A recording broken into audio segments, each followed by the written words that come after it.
guys, my name is Becky, aka the Mocha Foodie Gardener and Rise Gardens Ambassador.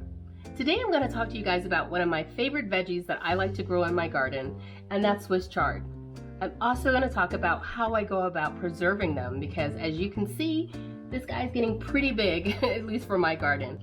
Now, one thing I really love about Swiss chard is that it is a powerhouse of nutrition. Swiss chard is packed full of vitamin A, vitamin K, vitamin C. It also is rich in iron. So I really love Swiss chard for those reasons. And it's even more that I can't even think of off the top of my head. Magnesium is a great one too. One cool thing about that is that, you learn all this stuff in your Rise Garden app. So it's very helpful. So as you're in there telling your garden what you're doing and what new plants you're putting in, you're able to see everything in that app. So I just love the app, and it also gives you cool recipes too. So I'm gonna be trying some of those out soon, especially with this chard. So as you can see, I have a really big one here, and then I have one there, a lot smaller in the corner.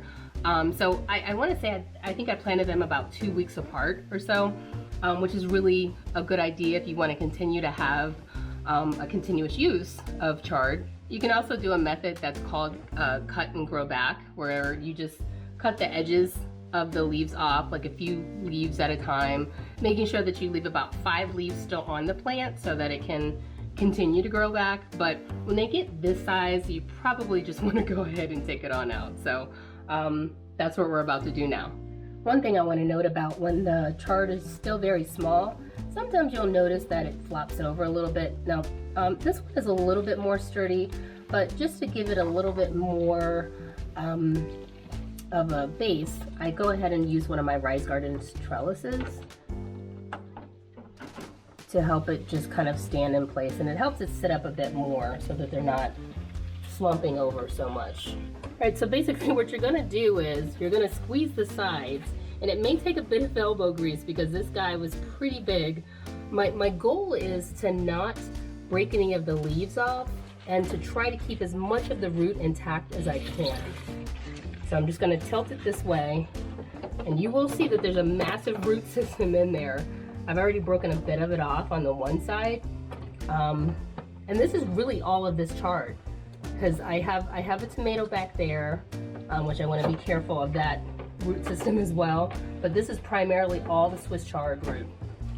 Again, I want to keep as much of it intact as possible. There we go. Alrighty. So we're going to try to keep that root here, and then we'll take it on into the kitchen, and then I'll show you what to do from there. Alright, so now, once you've got your chard, again, it's pretty heavy, and I want to make sure that I'm not breaking off the little the stems, because I really want to keep it intact. This guy here is probably not going to last. You want to cut some of the wilted dead leaves off. Actually, this one isn't pretty bad. I'm going to use this in my omelet, so I'm going to set that aside. But this here, like the dead ones, you can just go ahead and break those off. Like that. That's just, you're not going to use it anyway, and you just want to try to keep it, again, preserved as much as possible. Now, as you can see the roots here, you're going to want to just kind of, you can leave the net cup on it for now, because again, I really want to keep as much of the roots as possible, and you don't want to wring them out. You want to keep them nice and damp. You don't want to wash the leaves either. You want to keep them nice and dry. So the only part you really want to stay wet is the roots. So you can just get a cloth. In my case, I have a paper towel that can be reused.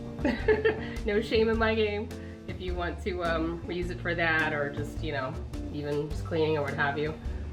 So you're just gonna place it down here like that, and just kind of fold it over to help keep that those roots intact and together. Again, it's just going to keep that moisture.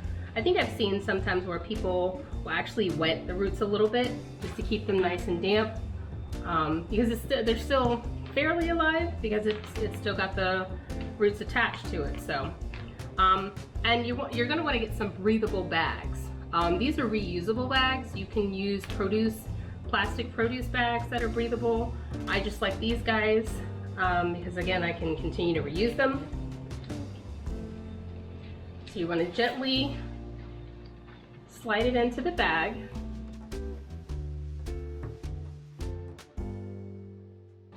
It does not fill the whole bag, so I got a second one just in case. And this is really to just protect the leaves and keep it as fresh as possible.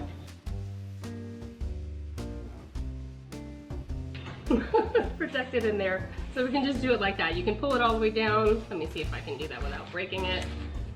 Voila. I'm just gonna pull that rope and fasten it. If you have a crisper in your refrigerator, you know, the drawers at the bottom, go ahead and put it in there. And I believe that this should stay for about a good week or so. In a few days, I'm gonna go ahead and do something with it. I probably will push it to the end, knowing myself. And we'll just check back and see how it does.